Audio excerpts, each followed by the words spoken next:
They said Gray paved the way, changed the rain, released the pain, least you sane, getting paid, trend setting, brighter days, doper raps, tighter sets, high and deadly, I'm a fighter jet, journey. Fighter jet, Mr. Great Cloud, the big homie, get the vibes, y'all know what it is, Monday afternoon, 6 p.m., Muffins Martinez, OG, Boricua John Dada, a.k.a. Chef, the man of a million AKAs. Muffins, I got to ask you, because you are the biggest Salina de la Renta fan, right? Like, of the group, you are pro Mama de la Renta and pro Salina de la Renta, and your girl got bagged up again. Yeah, man, I don't understand what the hell's going on, bro. Yeah, man, I really don't understand what happened there.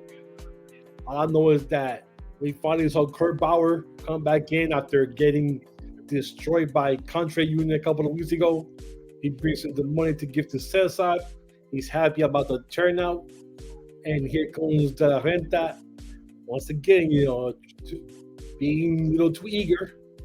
Steal the key, runs all the way downstairs, opens the door, and there's two Lucha Azteca henchmen just waiting for her, I guess. And then Cesar comes down, shuts the door, and he says like it starts for violence.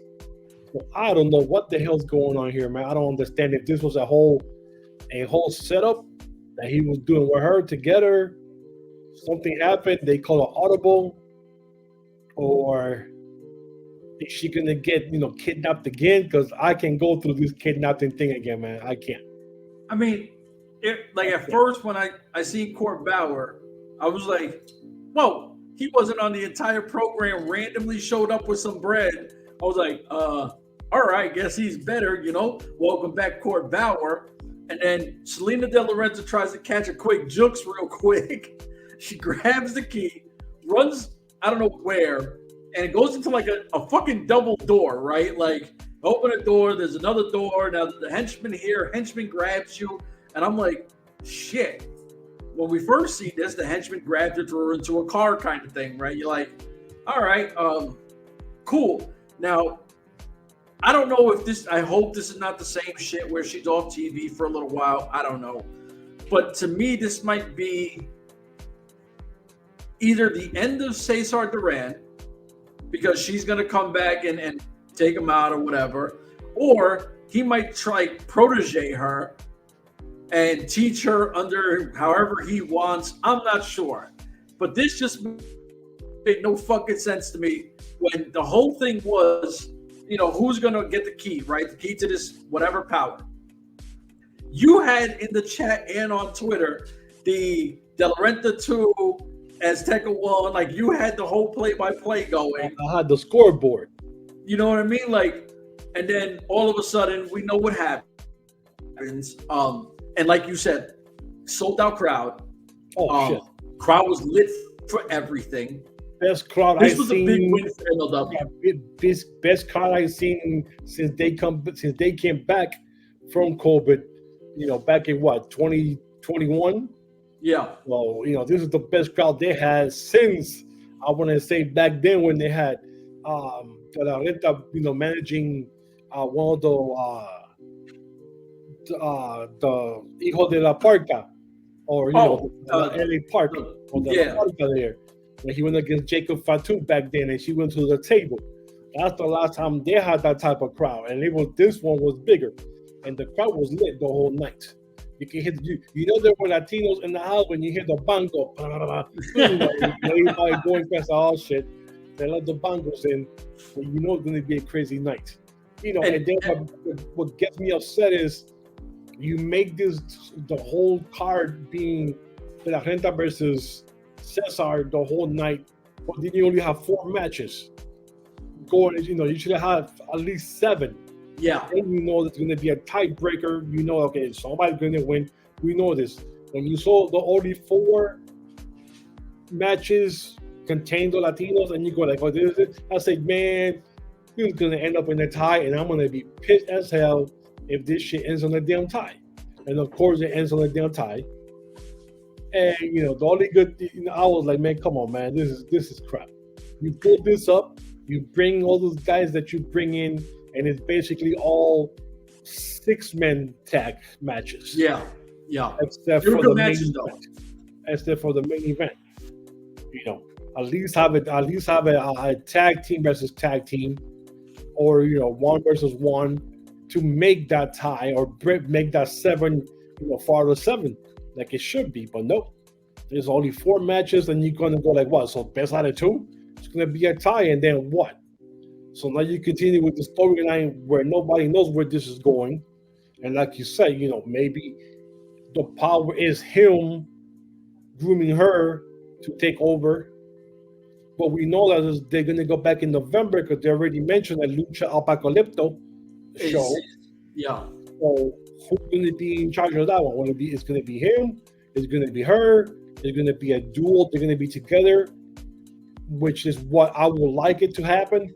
Them being together and go up against Country Unit or go against MLW, or have her just be her and Cesar's going to be off. You know what I'm saying? But I don't see him being enough for no reason at all. So she, like we've been saying, she was dope before COVID, and she's even better now, right? Like, we give her so much flowers here because if you're one of these fans that don't know what she's done in MLW, from being in ring to filming to writing, like, she has came up. She's like what, 25, 26? Yeah, She's in a prime position at such an early age. So we give her flowers outside of her being Puerto Rican, which we're super biased to. But you give her props for where she's came from. These two, I think, are best for TV. Like, El Jefe is super loved with the fans. De La Renta super loved with the fans. They're what best for MLW. It's on screen character-wise. So I think it'd be pretty dope if at one point, and this is where I was kind of going, I didn't think it would be this way. But when I said I think both of them would join forces, and then either I like to go at the Contra Unit because Contra Unit feels like they're going at everybody and they're the new wave. But if you combine these two, I don't care who's in Contra Unit. Like, no one can withstand the two of these because what they do on screen is just phenomenal. So she needs to be back way sooner than someone rescuing her for some fucking door again. So MLW's got to figure this out. Like I said, this was a big win for MLW. Even if we didn't like all the massive tag team things, it's a sold out crowd. That means obviously these fans are into the luchador shit, right? Like, and they don't get this. They get the WWE, they get the Impacts and AEW. This was a straight luchador style, what you see in CMLL. Well, basically, WWE and AEW goes right to Chicago, inside. Yeah. This is like outside, Cesaro or whatever you pronounce it. So some rural place that doesn't get that type of wrestling from over there. So they get, like you said, the Impact and now the MLW. And MLW is the one that brings you all the Mexican wrestlers, which they did. Having Mystico at that show, huge. I'm pretty sure that's what was the driving point to get to a sellout. Mystico was Mystico. I mean, shit. And the entrance that he had to come in with the thing, and somebody had, Rob K had mentioned, it's the Mordecai entrance from back in the WCW days. And you asking who else to do it, don't worry about it. It's past your time. Well, I Googled it. I'm not going to lie. So I found out it's Kevin Thorne, right? Yeah. I found out it's Kevin Thorne. And I was like, all right, let me do a little homework because I know the guys are going to fuck with me. Right. So I YouTubed a bunch of shit. And I'm like, oh, all right. Like, and to me, that guy would have fit really ill with like the Brood or the Calling. He's got a weird look to him where he feels like the Decay kind of guy. I thought he fit perfectly. I don't know if he still wrestles or nothing, but I was like, oh, this is pretty cool. Like, nah, right? Yeah, I don't know if he still does or not, but having Mystico there definitely was the cream of the crop. Definitely, I would have wished he would have different younger. I mean, I wish it would have been another big time name opponent against him, but because we already seen Carbonario a bunch of times already, and they wrestled before, down in New York or Philly. So I would have liked to be somebody, bigger name from Mexico there from CML, but it is what it is. We got him. It was sold out. And now they have Fury Road on Saturday. So they have who? Fury Road. On Saturday? Yes, this Saturday coming up now. So we'll find out, hopefully, if they drop any videos this week or Saturday, we'll find out if they give us any more info regarding what happened with her and Cesar behind closed doors. So we don't have to wait till 2 weeks from now or the next show on June 1st. We're going to get some answers, hopefully, on Saturday.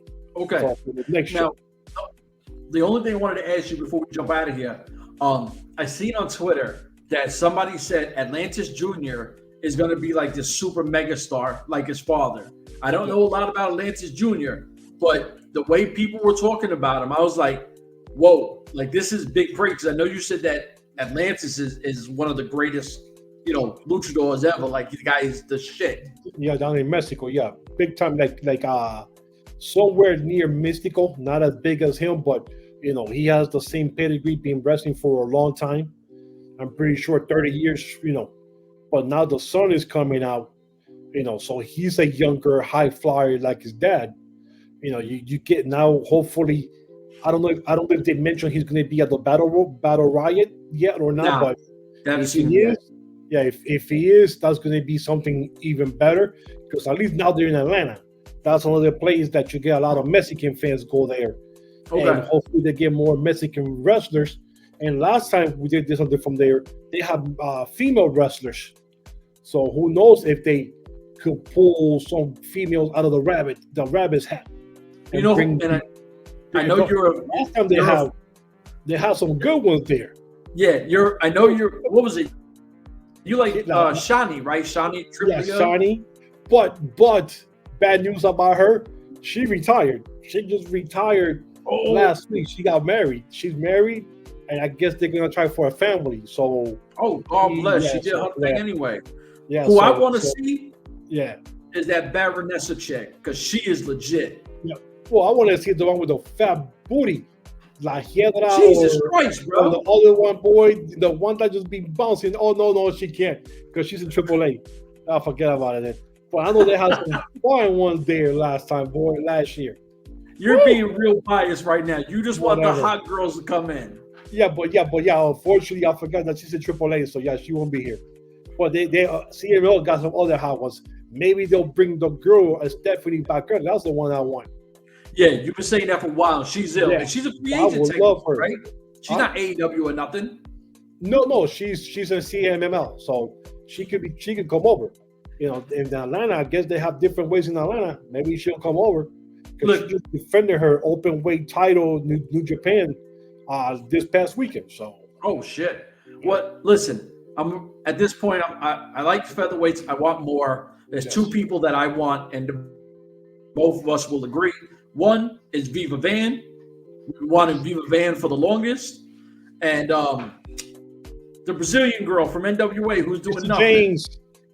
Christi Jaynes. We love Christi Jaynes. Salute to Christi Jaynes, but you need to be used because you're a phenomenal talent. Those two names I would love to see in the featherweight division. I think we're done talking this El Jefe de la Renta shit, are we not?